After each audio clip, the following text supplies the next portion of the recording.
नमस्कार दोस्तों, कैसे हो।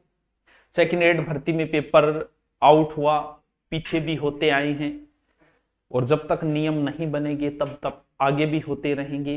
सरकार क्या नियम बनाती है। पहली बात तो ये कि जो बच्चे कमेंट कर रहे थे, आप भी अपने हो, हम आपके हैं, आप हमारे हो। जो भी बच्चे कमेंट कर रहे थे कि सर आप साथ नहीं हो, ये वो, तो उनको बता देते आपका प्रेम है, आप बुलाते हो। देखो, तारानगर में कल ज्ञापन है, हमारे पास बच्चे आए, हमने कहा गुरुकुल के बच्चे ले जाओ। बोलो और कहाँ गए हो, बोलो और बीएड वालों को कहा है, वहां ठीक है भी कहा है, हम हमारे बच्चे तैयार हैं, हम आ जाएंगे। तो ये तो पता चल गया कि हम साथ है या नहीं। दूसरा, आप ये कहते हो कि इनकी दुकानें चलती है इसलिए ये बोलेंगे नहीं, भर्तियां समय पे होने लगी। भर्तियां जब से पेपर आउट होने शुरू हुए, लोगों की रुचि ही नहीं रही पढ़ाई के अंदर। सही समय पे सही हिसाब से पेपर होंगे तो ही ये दुकानें चलेगी। मान लेते हैं कि हम दुकानें चला रहे हैं, दो तीन ऑनलाइन वाले जिनको आप गालियां निकालते रहते हो, ये दुकानें चला रहे हैं। बाकी सब तो जो पैसे आते हैं वो गौशाला के अंदर दे देते हैं। बाकी सब की तो आप करते हैं बातें, कुछ थोड़ी थोड़ी वो कर लेता हूँ, थोड़ी थोड़ी बातें, तो आपका वहम भी निकल जाए। मेरी बात हो सकता है बुरी लगे आपको, लेकिन आप भी अपने हो, दो गालियां निकाल लोगे तो क्या फर्क पड़ता है। प्रेम है, प्रेम में गालियां वालियां भी चलती है, थोड़ी बहुत चलती है। कभी हम आपको आपको भी तो कह देते हैं कुछ ना कुछ। देखो, अभी सेकंड ग्रेड का पेपर आउट हुआ और किसी चीज का डर है ही नहीं किसी के अंदर, क्योंकि पिछली बार जिन लोगों के नाम आए वापस उन्हें, क्यों पिछली बार जब रीट के समय हुआ था तो हमें लगा था कि भाई साहब अब तो कड़े नियम बनेंगे। क्या कि खा कड़े नियम बने, पिछले वालों के नाम आ गए आउट करने में, इसका मतलब डर नाम की तो कोई चीज नहीं नहीं रही है।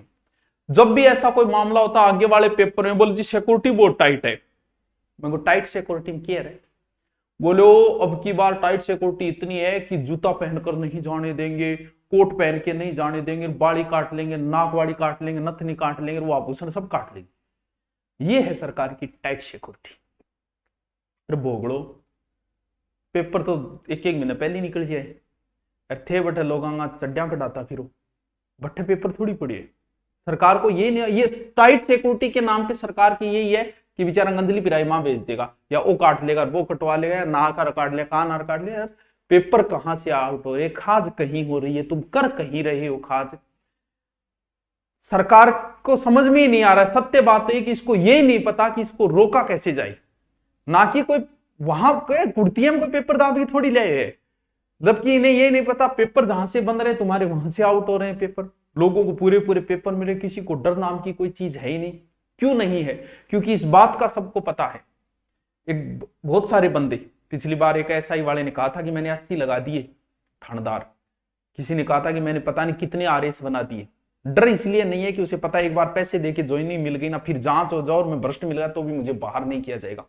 ये सबसे डर है ही नहीं इस चीज का, क्योंकि एक बार हो गया तो हो गया। जब पीछे वालों की जांच और वो लगे और उनका सूद समेत वापस नहीं लिए जाए, उनको सजा नहीं मिले, तब तक लोगों के अंदर डर होगा ही नहीं। वो भी कुछ ना कुछ, उन पर भी नियम बनने चाहिए उनके अंदर। अब कई नियम बना रहे हैं, इनकी जमानत नहीं होनी चाहिए, होने चाहिए। ये नियम नहीं होगा तो किसी प्रकार का कोई डर नहीं हो, फिर तरीका बदलाना पड़ेगा। इसी तरीके से पेपर हुए, हर तहसील स्तर पर पेपर आ गए तो आउट होंगे ही होंगे, कोई रोकने वाला नहीं है। बोल जी अब की बार हम ऑनलाइन कराएंगे।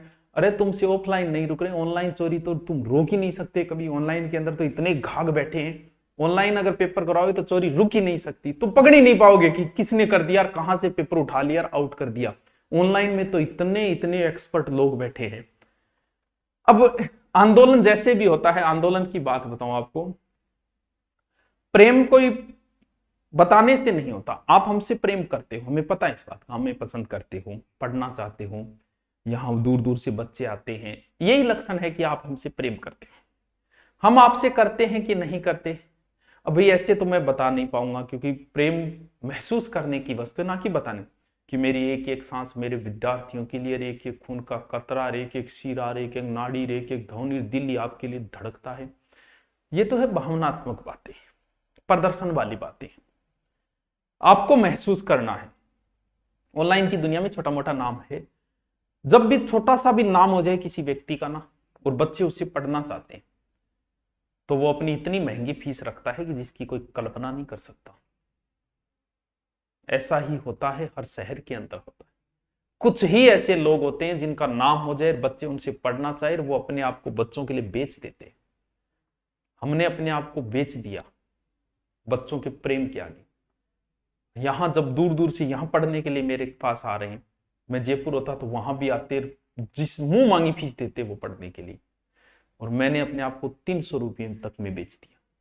वो नहीं, मेरे से जो स्टूडेंट पढ़ना चाहता है पैसे के अभाव में नहीं रह सकता। 1100 रुपये में हमने अपने आप को बेच दिया तुम्हारे लिए, इससे ज्यादा और क्या प्रेम करेंगे?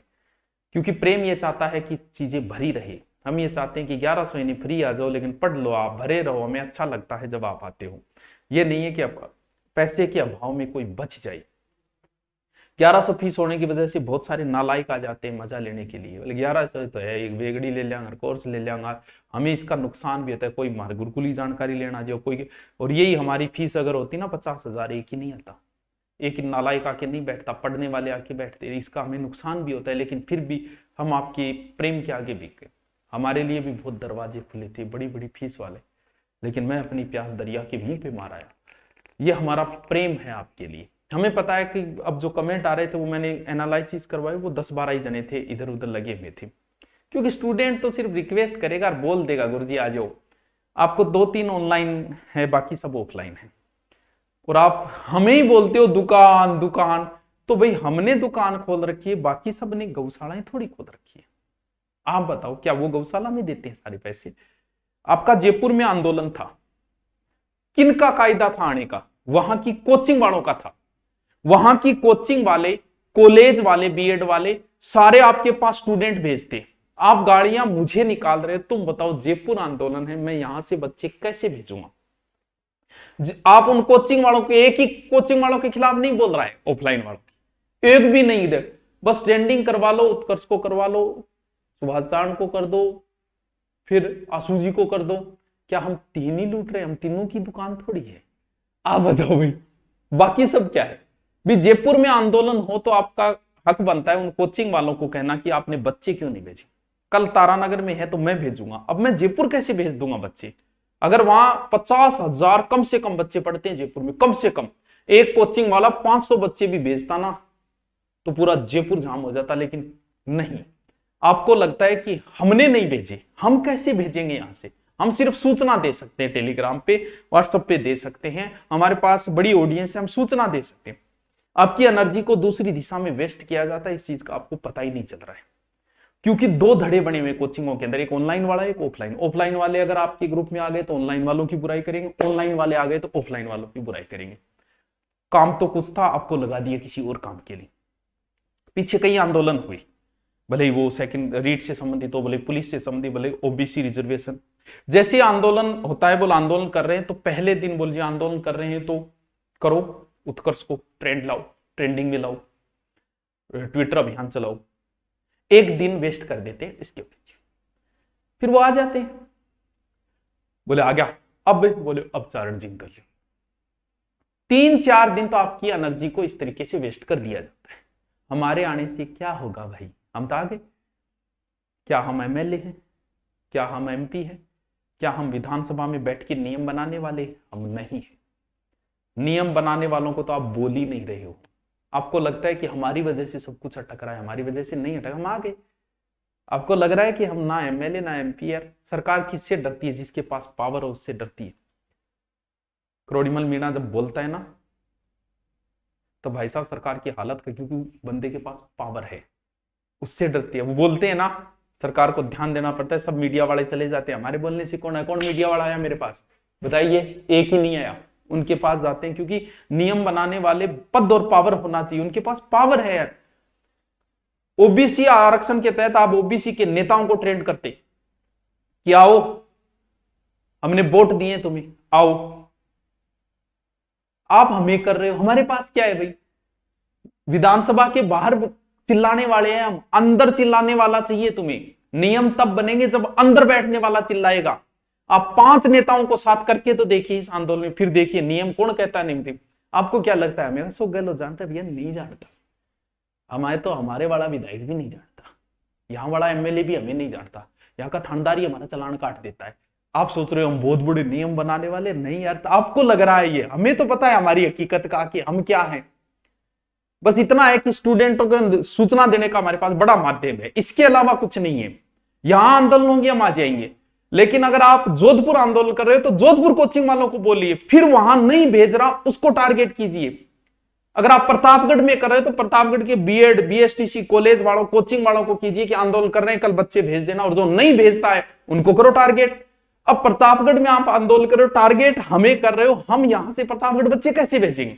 अरे हर तहसील के अंदर कम से कम 10 बीएड कॉलेज है और एक बीएड कॉलेज में 200 सीट है, कितनी हो गई 2000, उनमें से 500 भी आ गए तो तुम्हारा तो काम हो गया ना। कोचिंग भी चल रही है, लेकिन नहीं, बोलो इनको कर लो, इन्होंने रोक रखे हैं बच्चे। अरे हमने नहीं रोक रखे यार, हम आपके साथ ही। आपको लगता है कि कुछ तो ये कहते हैं बोल जी ऐसे पेपर टाइम पे हो गए तो इनकी दुकानें बंद हो जाएगी। अरे पेपर टाइम पे होंगे, सही शेड्यूल चलेगा, सही हिसाब से, तो ही तो बच्चे की रुचि होगी, तो ही तो वो पढ़ेगा। अभी बच्चों की रुचि नहीं रही, बोले यार हर पेपर आउट हो रहा है, हर पेपर हो रहा है, कौन पढ़े, कौन कोर्स ले। हमारी भी दुकानें तभी चलेगी बच्चों जब सही समय पे पेपर होंगे, सभी सही समय पे ज्वाइनिंग दी जाएगी। आप गलत दिशा में एनर्जी लगा रहे हो, हमें ट्रेंड करने के पीछे एनर्जी आप वेस्ट मत करो, इन नेताओं को करो यार। इनको कहो हमारे साथ आओ, एक को दो को ही ले आओ, बहुत है, एक दो ही बहुत है। हमारे पास सच में आपको लग रहा होगा, मुझे पता है लग जाता है, होता है कि गुरुजी ओ गुरुजी अब क्या होगा, अब जैसे ही माँ आके बोलेगा मैं ऐसे कर दूंगा, और ये बच्चों के साथ नहीं, और ये हम बच्चों के साथ, बोलिए जी सुभाष जी सर आगे आगे, क्यों अब क्या हो जाएगा बताओ? क्या विधानसभा में नियम बन जाएगा? नियम तो अंदर बैठने वाले बनाएंगे यार, 5 उनको पकड़ो यार, उनको टारगेट करो। हम भी आपके साथ हैं उनको टारगेट करने में, ताकि कुछ बने, कुछ हो, कुछ नियम बने, वरना तो ये ढर्रा ऐसे ही चलता रहेगा। राजस्थान की हालत बहुत बुरी होती जा रही है, दिनों दिन पेपर आउट होते जा रहे हैं इस वजह से। तो दोस्तों कुछ बातें बुरी लगी हो तो माफी चाहूंगा मैं, लेकिन आप हर भर्ती के अंदर हमें टारगेट कर ले तो 2-3 लोगों को करो, चाहे कोई बात नहीं है, लेकिन हमारे पास ऐसा कुछ नहीं है जो आपको लग रहा होगा। हम नियम बनाने वाले नहीं है, हम आपके साथ ही। आपको ऐसा लगता है कि आप बोल ले, अब मेरे बोलते ही, अब मैंने कुछ थोड़ी बहुत कड़वी बातें बोल दी तो हो सकता है आप टारगेट कर लोगे, फिर बोलो वो आ बात बोल दी। बाकी क्या हो गया हमारे बोलने से? हमारे बोलने से नहीं होगा, नेताओं के बोलने से होगा। उनको साथ लो यार, उनको टारगेट करो, एक बार करके देखो, पता चल जाएगा। जिस क्षेत्र के अंदर आप ज्ञापन दे रहे हो वहां की कॉलेज और कोचिंग वालों को बोलो कि कल बच्चे भेज देना, वरना देख लेना, तब बात बने कुछ। चलो दोस्तों, कुछ गलत कहा तो माफी चाहता हूं। Thank you.